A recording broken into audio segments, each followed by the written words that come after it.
ওদিকে খিচুড়ি রান্না হচ্ছে, এইদিকে আমাদের গোপলু বাবাদের সাজাচ্ছে, আর একজন আমাদের রাজা বেটা অলরেডি রেডি হয়ে এখানে সুন্দর করে গুছিয়ে বসে আছে, আর একজন এখনো সাজুগুজুর পর্যায়ে আছে আর কি।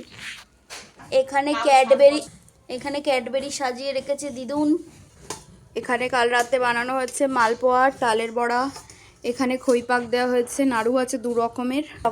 দিদা সকালবেলায় চাটনি করেছে, আমি পায়েস করেছি। এখানে আমি তৈরি করেছি কাশ্মীরি আলুর দম, এখানে আছে দুধ পনির, এখানে আছে 5 রকমের ভাজা, এখানে আছে পোলাও। এখন আমি ফল কাটবো, আর এখন খিচুড়ি তৈরি হচ্ছে, আর সাথে এখনও পাঁপড় ভাজা হওয়াটা বাকি আছে। আমরা ভোগ নিবেদন করব ভগবানকে। আজকের মিনি ব্লগ এইটুকুই।